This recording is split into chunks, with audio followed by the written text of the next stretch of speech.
Imam Nawawi menolak, ya, dengan sebenarnya tidak menolak langsung, ya. Jadi pajak di dalam Islam itu boleh diambil ketika ada kebutuhan dari negara. Pertama itu, yang kedua kas Baitul Mal atau kas negara itu kosong dan sudah tidak ada lagi, ya, pemasukan. Nah, ketika itu memang kas Baitul Mal kosong dan ada kebutuhan militer karena sedang perang dengan bangsa Mongol. Tetapi, ya, Imam Nawawi menolak untuk mengambil pajak dari umat. Karena apa? Karena pejabat-pejabat,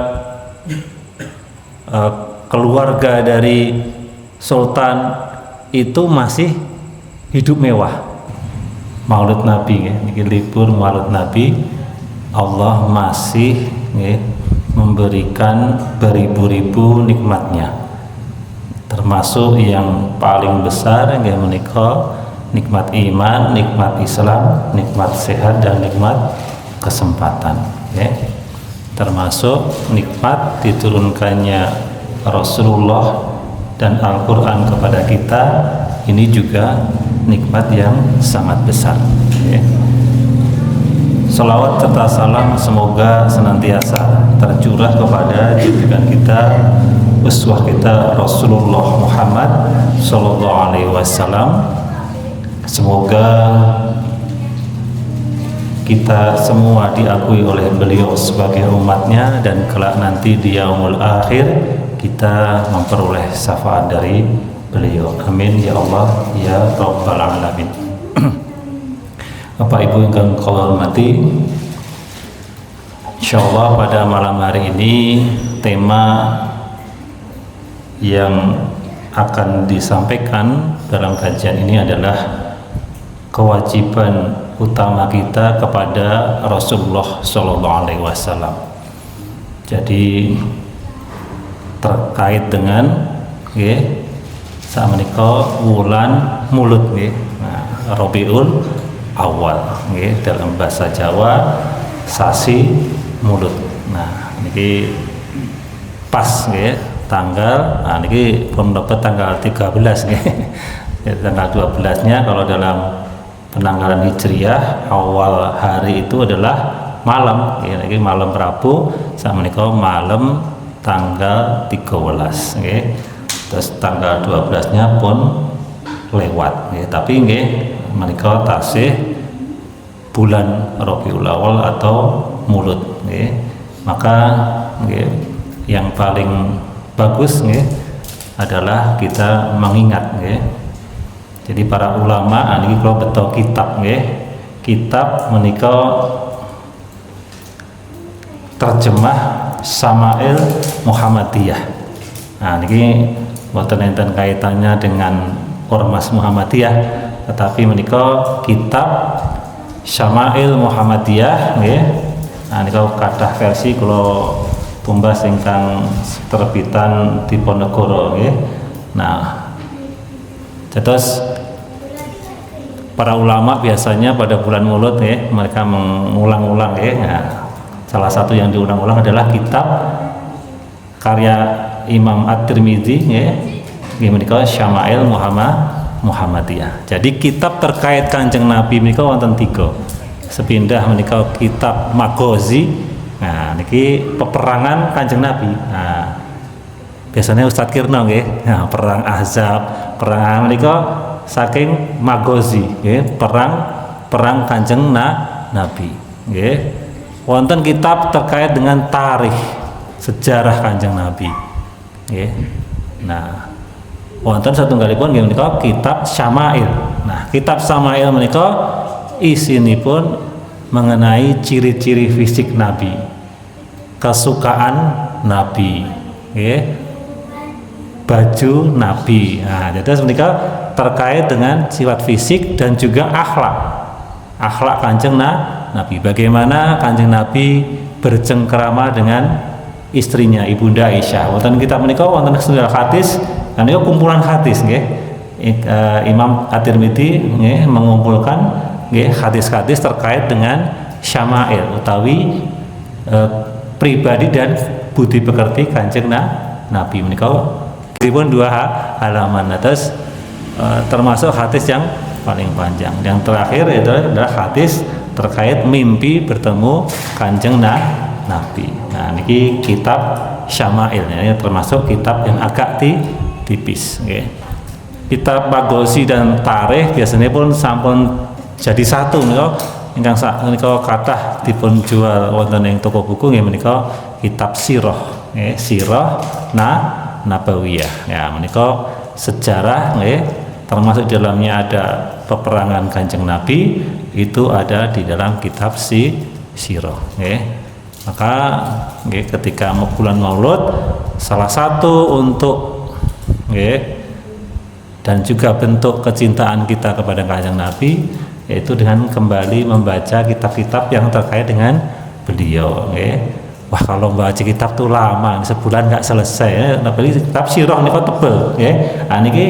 Niki kitabnya tipis banget nggih, paling seminggu selesai ya, kalau pelan-pelan nggih. Kalau cepet nggih sehari selesai nggih. Nah, saniki nggih wonten napa film-film tentang YouTube menika nggih kathah nggih film terkait Kanjeng Nabi. Nah, monggo dipun pirsani untuk meningkatkan kecintaan kita kepada Rasulullah Shallallahu Alaihi Wasallam. Okay. Zat yang kita nantikan nanti syafaatnya. Nah, ini dari pun bebet, okay. Pertanyaan din. Kinten-kinten kalau jangan sami mangke angsal syafaat mboten. Bapak Ibu. Nggih. Kinten-kinten angsal syafaat mboten. Wah, insyaallah saya dapat syafaat. Saya sehari semalam 1000 kali baca sholawat. Nah, apakah sudah jaminan? Okay? Nah, membaca sholawat juga diperintahkan oleh Allah Subhanahu wa Ta'ala. Okay? Nah, itu juga bagus. Okay? Tapi apakah dengan kita membaca sholawat 1000 kali sudah jaminan kita akan memperoleh syafaat dari Kanjeng Nabi? Nah, jadi kalau sholawat itu adalah suatu yang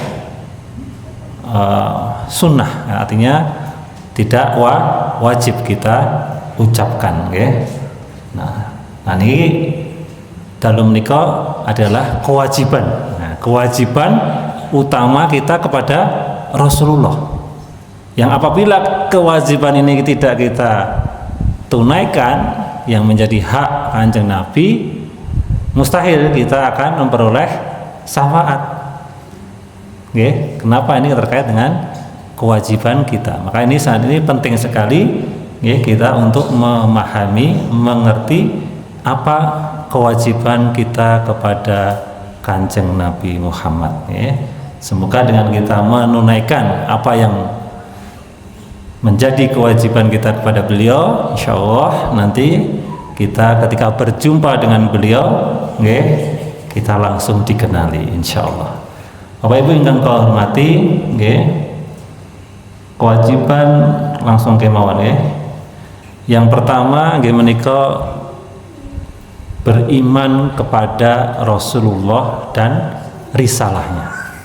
Tidak cukup beriman kepada Rasulullah saja, tetapi juga risalahnya. Bapak Ibu yang kula hormati, perintah untuk beriman menika kathah wonten ing Al-Qur'an, kados ayat a'udzubillahi minasyaitonirrajim fa'aminu billahi wa rasulihi wa nuril ladzi anzalna.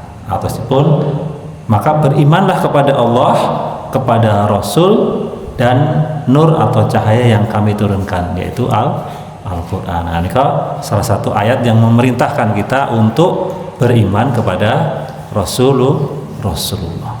Dan sudah menjadi kesepakatan bahwa apabila kita tidak beriman kepada Rasulullah, walaupun kita ini beriman kepada Allah, maka orang yang tidak mau beriman kepada Rasulullah termasuk orang yang kafir. Menika sampun kesepakatan ya. Nah, jadi tidak berguna orang yang mentauhidkan Allah, mengesahkan Allah, tetapi dia tidak mengimani Rasulullah. Ya. Nah, Bapak Ibu yang kang kula hormati, ya, unsur keimanan, kalau pun nate bicara ini pengulangan ya, tapi insya Allah penting sekali, maka kita harus sering mengulang ya. Unsur keimanan itu adalah ada dua. Yang pertama adalah at-tasdiqu bil qalbi, menika membenarkan dalam hati, dan yang kedua adalah iqraru bil lisan, menika mengikrarkan dengan lisan. Ya, menika unsur keimanan wonten kalih. Nah, kalau cuma satu saja tidak bisa kita dikatakan beriman. Kenapa? Karena memang harus dua-duanya. Apakah ada orang yang hanya iman di dalam hati atau mempercayai dalam hati dan tidak mau mengikrarkan secara lisan? Wonten. Nah, jadi tiang Yahudi dan orang-orang kafirin Quraisy itu adalah termasuk orang yang percaya dalam hati, tetapi dia tidak mau mengikrarkan. Sebagian kafirin Quraisy. Nah, jadi orang Yahudi menika mangertosi Kanjeng Nabi menika kados mangertosi putranipun piyambak.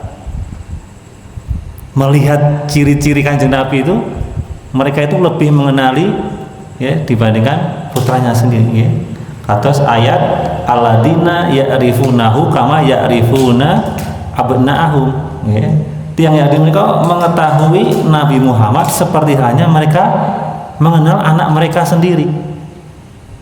Terus melihat ciri-ciri Kanjeng Nabi itu pun tiang Yahudi ini pun persis iki mesti Nabi gitu.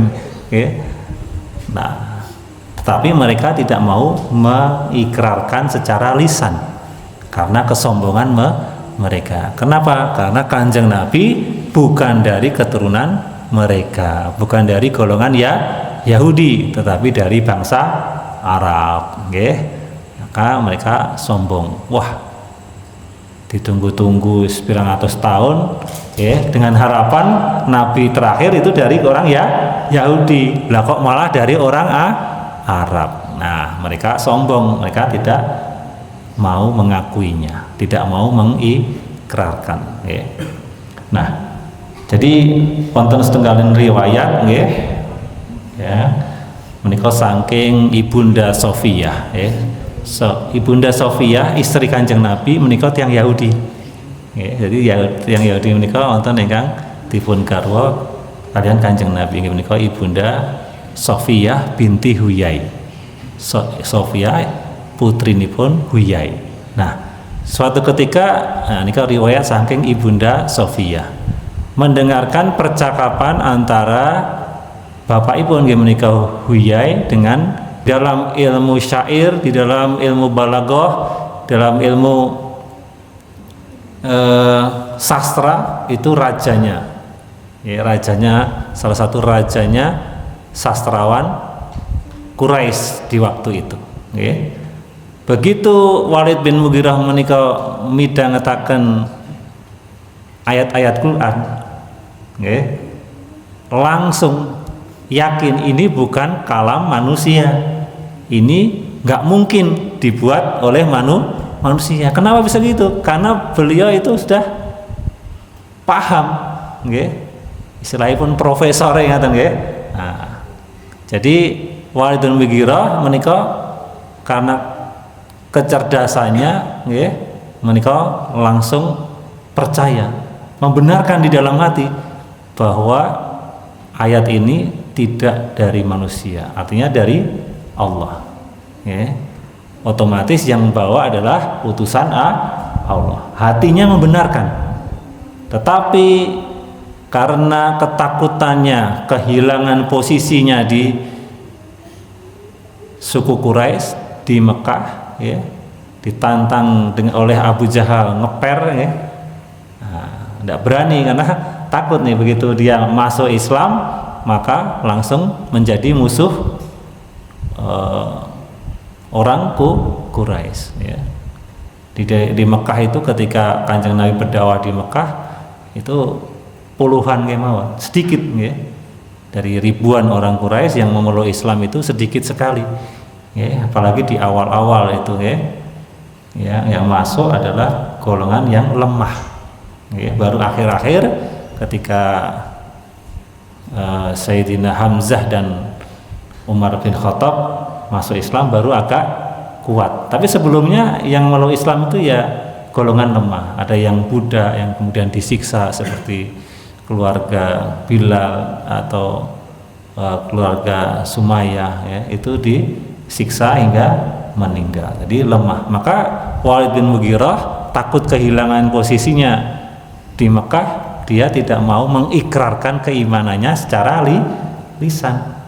Dan pada akhirnya Walid bin Mughirah pun juga meninggal dalam kondisi kafir ya. Jadi mengatakan ya.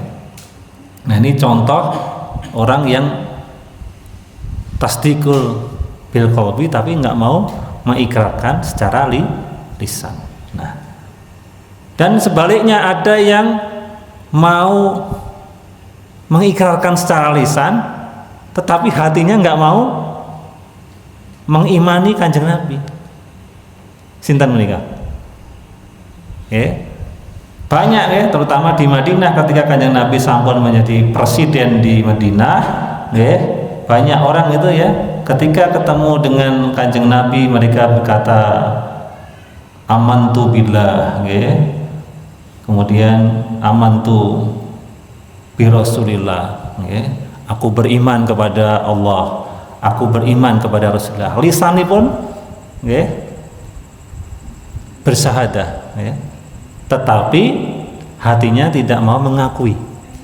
Gimana kok? Tiang-tiang munafik. Oke. Nah, tiang-tiang munafik gimana kok? Tiang-tiang yang mau mengikrarkan ketika ketemu dengan Rasulullah dan sahabat-sahabatnya, mereka mengikrarkan keimanannya, tetapi mereka di dalam hatinya tidak mau mengakui mereka. Okay. Terus wonten ing surat Munafikun nggih, a'udzubillahi minasyaitonir rajim, idza ja'aka munafiquna qalu nashhadu innaka la rasulullah wallahu ya'lamu innaka la rasuluh wallahu yashhadu innal munafiqina lakadzibun. Ketika datang orang munafik kepadamu, dia mengatakan sesungguhnya kami bersaksi bahwa engkau adalah Rasulullah. Allah bersaksi sesungguhnya orang-orang munafik dia adalah para pendusta. Lakadzibun niku para pendusta nggih. Jadi orang-orang munafik niku sampun dipun beritahu oleh Allah dalam surah Al-Munafikun ya, bahwa mereka hanya iman di dalam lisannya, hatinya mereka tidak mengakui ya. Artinya apa? Mereka itu berdusta ya. Kadzibun ya. Mereka adalah pendusta. Nah, saat ini wonten-wonten tiang-tiang kados tiang munafik utawi tiang-tiang yang pertama tadi seperti orang Yahudi tadi. Nah, itu insyaallah masih ada. Oke. Bapak Ibu yang kami hormati, nggih, menika kewajiban yang pertama, nggih. Selain kita beriman kepada Rasulullah, kita juga harus beriman kepada risalahnya. Nah, niki juga berat ya. Kenapa? Karena di akhir zaman ini ya, banyak orang yang mempercayai bahwa Allah itu adalah zat yang tunggal, yang esa ya, pencipta manusia, dan Rasulullah itu adalah utusan Allah, tetapi mereka tidak yakin bahwa risalah ini yang paling bagus atau risalah ini benar. Nah, ini juga bahaya. Kanjeng Nabi bersabda, walladzi nafsu biyadihi la yasma'u bi ahadun min hadhil ummah yahudiyun wala nasraniyun summa yamutu wa lam yu'minu billadzi ursiltu bihi illa kana min ashabin nar.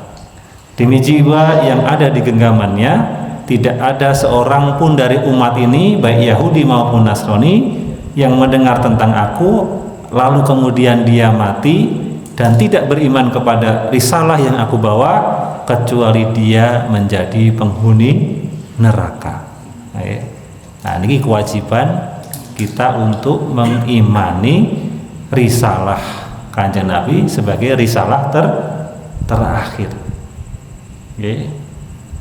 Wonten India menika wonten teng Indonesia nggih kathah nggih. Kula nate ketemu juga nggih menika tiang-tiang Ahmadiyah. Tiang-tiang Ahmadiyah menika mengakui Kanjeng Nabi sebagai Rasulullah, juga mengakui Allah. Tetapi mereka tidak mengakui bahwa risalah yang dibawa oleh Kanjeng Nabi itu adalah risalah terakhir. Mereka masih mengakui ada seorang Nabi yang terakhir yang namanya Ahmad.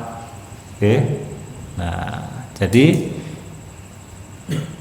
maka ya kitabipun kalau kalian itu menika tazkirah ya, menika gadah kitab ya, yang Ahmadiyah menika gadah kitab ya. Nah, terus mirip ibadahipun kalau tiang Islam, tapi mereka punya nabi terakhir ya. Nah, terus tidak mengakui Kanjeng Nabi Muhammad sebagai utusan Allah yang terakhir, dan sekaligus tidak mengakui risalah Kanjeng Nabi sebagai risalah terakhir. Maka untuk orang-orang seperti ini Kanjeng Nabi sudah mengatakan tidak beriman kepada risalah yang kedua kecuali dia menjadi penghuni neraka. Ya, terus mereka termasuk juga orang-orang yang kafir. Bapak Ibu yang kami hormati, terus banyak termasuk di Indonesia ini orang-orang yang mengakui dia itu adalah seorang muslim,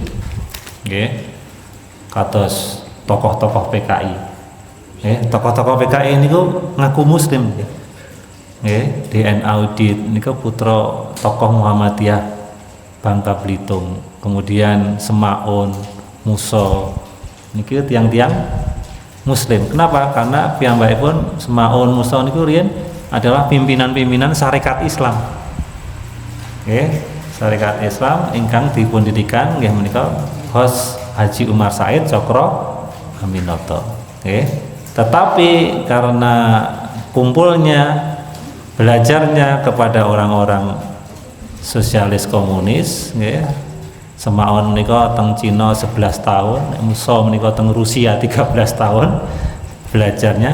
Ya akhirnya Tan Malaka juga, Tan Malaka menika hafiz Quran saking Padang. Nah, kaumipun ngumpul ke harta untuk bisa menyekolahkan ke Belanda, tapi di Belanda gaulnya dengan orang-orang sosialis komunis, ya akhirnya jadi menggo. Dia mengakui dirinya muslim tetapi tidak mempercayai risalahnya. Mereka lebih mempercayai risalahipun Karl Marx, risalahipun Lenin, risalahipun Stalin, risalahipun Mao Zedong. Akhirnya apa? Akhirnya kalebet orang-orang termasuk orang-orang yang kafir juga, lebih mengakui komunisme ketimbang Islam. Naudzubillah min dzalik. Napa sakniki wonten? Wah, sakniki kathah nggih. Tiang-tiang agnostik pun boten gerilya malih. Teng media sosial niku pun terbuka. Nah, mereka menyatakan keagnostikannya dan sekaligus juga menyerang Islam. Dan mereka adalah orang-orang pandai biasanya, profesor, doktor, tetapi mereka mengkampanyekan nggih komunisme nggih, materialisme nggih, dengan kedok sains nggih, atau ilmu pengetahuan nggih. Dan menika di dunia barat menika nggih, saat menika yang ini banyak orang meninggalkan agama mereka yaitu Kristen di barat itu ya, menjadi agnostik karena menurut mereka secara ilmiah itu tidak masuk akal agama itu ya. Nah, padahal kalau mereka mau sedikit berpikir ya secara rasional, mereka insya Allah akan menemukan Allah ya. Bapak Ibu yang kami hormati ya, risalah yang dibawa oleh Kanjeng Nabi menika adalah risalah terakhir ya. Kanjeng Nabi ngendika laukana akhi Musa hayan ma wasi'ahu illa an yatabi'ani. Seandainya saudaraku Musa ya, menika Kanjeng Nabi Musa masih hidup, tidak ada keluasan baginya kecuali mengikuti aku ya. Dan nanti ketika Nabi Isa mungkin insya Allah akan diturunkan kembali nggih, Yesus Kristus nggih, nah itu yang Kristen menika akan turun kembali dan nanti dia akan mengikuti syariat Islam nggih, salat bersama Imam Mahdi nggih, jamaah seperti kita salat seperti saat ini bersama Imam Mahdi nggih.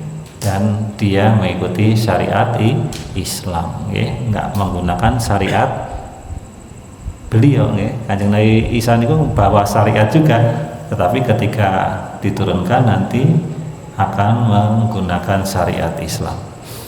Bapak Ibu ingkang kula hormati, menika kewajiban yang pertama kita itu untuk beriman kepada Allah Subhanahu wa taala. Dan kewajiban yang kedua yaitu taat kepada Rasulullah ya, yaitu taat kepada Rasulullah ya.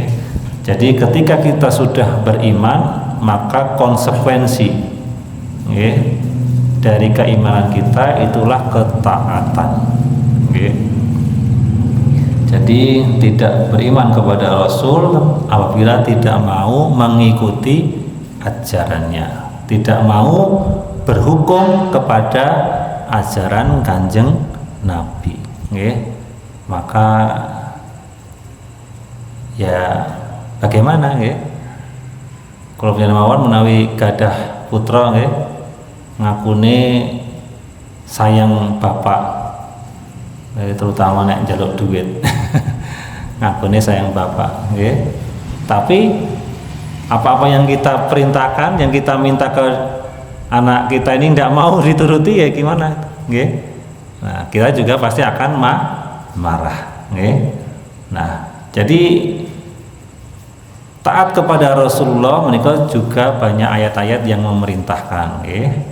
Atas atiullah wa atiur rasul wa ulil amri minkum. Nah, menika ada wonten ing ayat menika wa atiur rasul. Nah, menika dan taatilah Rasul. Nah, menika perintah oleh Allah ya kepada kita untuk taat kepada Rasulullah Shallallahu Alaihi Wasallam. Bapak Ibu yang kalau hormati nggih, dados sak menika nggih kathah nggih ketaatan kepada Rasulullah itu hanya pada ibadah-ibadah yang mahdoh saja, ya, kados salat, ya. Saking inginnya saudara-saudara kita itu taat kepada Rasulullah di dalam salat nih, sampai membid'ahkan temannya. Terus betul, wah Kanjeng Nabi itu ngene, kuwi ora ngono kuwi bid'ah kuwi. Itu dah teng medsos nika ya. Nah, kenapa? Karena saking inginnya mereka itu, nggih, seperti Rasulullah, ya, taat kepada Rasulullah, tapi hanya dalam sholat, ya. Nah, sementara di dalam yang lainnya, ya, sanatnya, ya, kalau sanat sholat diusahakan sampai Kanjeng Nabi, sholatnya mirip Kanjeng Nabi, tetapi yang lainnya sanatnya tidak sampai Kanjeng Nabi. Di dalam ekonomi sanatnya sampai Adam Smith, sampai tokoh-tokoh kapitalis,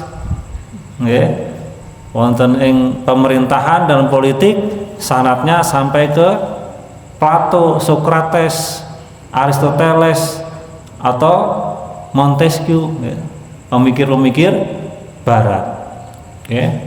Yang dipakai adalah demokrasi. Di ekonomi yang dipakai adalah ribawi, sistem ribawi, dan juga kalau di dalam ekonomi kebijakan menika namung wonten kalih. Nggih menika kebijakan moneter dan kebijakan fiskal. Kebijakan moneter menika dipegang oleh Bank Indonesia, yang beberapa waktu yang lalu mengundurkan diri. Gubernur Bank Indonesia mengundurkan diri. Apa yang digunakan? Alat apa yang digunakan dalam kebijakan moneter? Bank Indonesia dalam kebijakan moneternya itu menggunakan suku bunga. Jadi kadang suku bunga dinaikkan, kadang suku bunga diturunkan. Nah, mereka kalebet kebijakan ribawi. Mereka mengendalikan uang yang berputar di masyarakat itu dengan menaik turunkan bunga.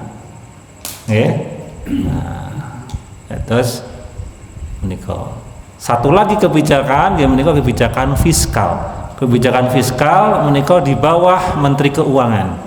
Nah, menika Pak Purbaya nah menika menika Nah, apa yang diatur oleh kebijakan fiskal yaitu bukan menaik turunkan bunga, tapi dengan mekanisme pajak dan subsidi. Nah, di dalam Islam menika ndak ada pajak. Dalam Islam itu nggak ada pajak. Nah, tetapi saat ini yang berlaku di negara kita, pajak itu ada sekitar 80% dari APBN. Sumber utama penerimaan negara itu dari pajak. Nah, menika sanatnya nggak sampai Kanjeng Nabi. Sistem dengan mekanisme pajak menika mengambil dari pemikir-pemikir Barat, pemikir-pemikir kapitalisme. Di dalam Islam menika tidak ada pajak. Jadi pajak itu memang boleh diambil, tetapi dalam kondisi yang sangat mendesak dan hanya boleh diambil dari orang-orang kaya. Ada sebuah cerita yang masyhur, menika cerita Imam Nawawi. Imam Nawawi menika hidup di kekhalifahan bukan khalifah, tapi Bani Abbasiyah, tapi sultanipun menika Sultan Bani Mamluk. Nah, jadi sultan waktu itu memerintahkan, tapi sebelum ingin mengambil pajak, tapi pemerintah ketika mau mengambil pajak itu minta persetujuan dari ulama. Semua ulama sudah setuju, sudah tanda tangan. Hanya satu yang ulama terbesar saat itu yaitu Imam Nawawi. Nah, menika rektor Darul Hadis ketika itu Imam Nawawi menika. Nah, Imam Nawawi menolak, dengan sebenarnya tidak menolak langsung. Jadi pajak di dalam Islam itu boleh diambil ketika ada kebutuhan dari negara. Pertama itu, yang kedua kas Baitul Mal atau kas negara itu kosong dan sudah tidak ada lagi pemasukan. Nah, ketika itu memang kas Baitul Mal kosong dan ada kebutuhan militer karena sedang perang dengan bangsa Mongol. Tetapi nggih, Imam Nawawi menolak untuk mengambil pajak dari umat. Karena apa? Karena pejabat-pejabat keluarga dari sultan itu masih hidup mewah. Nggih. Jadi ambil dulu semua yang dari keluarga sultan, dari pejabat-pejabat yang masih hidup mewah itu, sebelum mengambil pajak dari rakyat. Kalau dari keluarga sultan, dari para pejabat itu sudah dikumpulkan tetapi masih kurang, baru boleh ambil pajak. Nah, sultannya marah, dipecat nih sama Imam Nawawi, dipecat, pulang, dipulangkan dari Damaskus, pulang ke kampung ibu, menika kampung Nawa, An-Nawawi itu,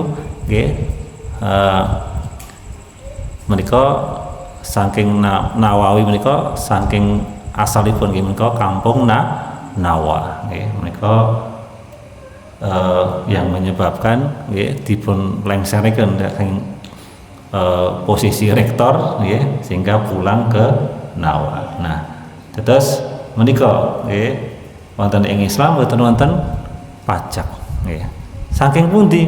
Saking banyak sumber-sumber pemasukan di dalam Islam. Salah satunya adalah dari tambang.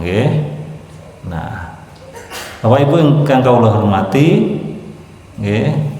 menika sakniki kathah bahwa taat kita menika hanya kepada rukun Islam saja. Kalau sholat, wudu, sholat, puasa, kita masih mau.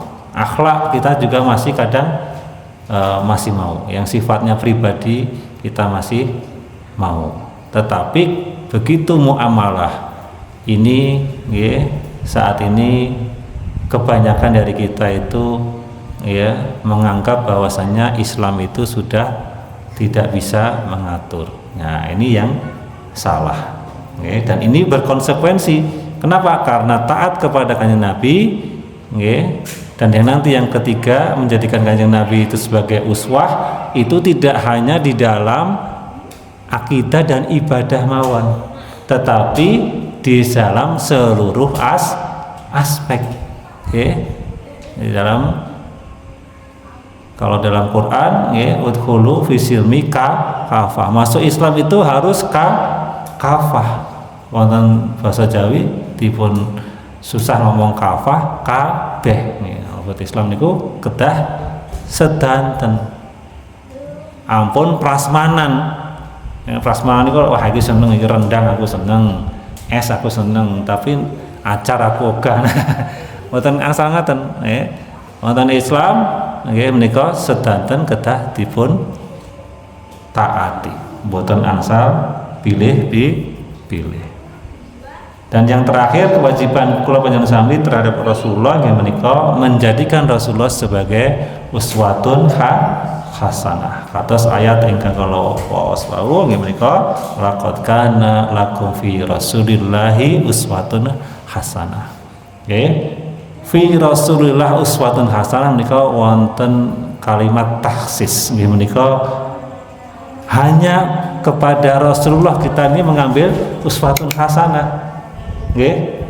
Jadi ketika ada yang lain, kita tetap harus pilih Rasulullah. Bagaimana? Hanya Rasulullah saja yang kita boleh kita jadikan sebagai teladan. Nah, jadi itulah 3 kewajiban.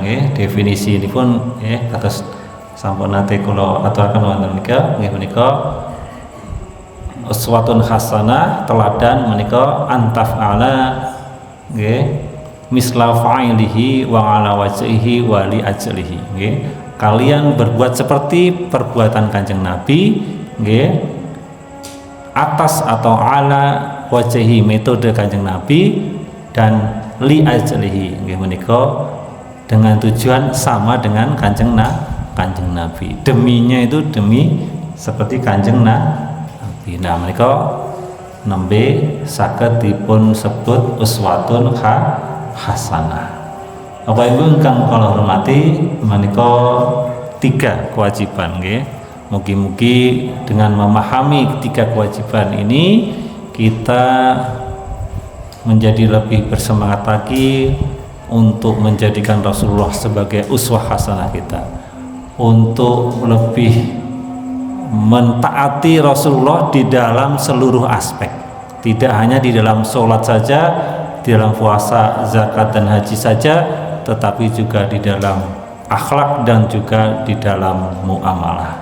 Dari di setiap dimensi semuanya kita meniru taat kepada Rasulullah Shallallahu Alaihi Wasallam. Makatan Bapak Ibu yang kami hormati, mugi-mugi dengan kita menjalankan, menunaikan apa yang kita harus kita lakukan sebagai kewajiban kepada Kanjeng Nabi, kita akan diakui oleh Kanjeng Nabi dan kelak di yaumul akhir kita memperoleh syafaat dari Kanjeng Nabi. Amin ya Allah ya Rabbal alamin. Mengatakan kurang dan lebihnya mohon maaf. Monggo kula sami tutup dengan doa kifaratul majlis. Subhanakallahumma wa bihamdika asyhadu alla ilaha illa anta astaghfiruka wa atubu ilaik. Akhir kalam. Assalamualaikum warahmatullahi wabarakatuh.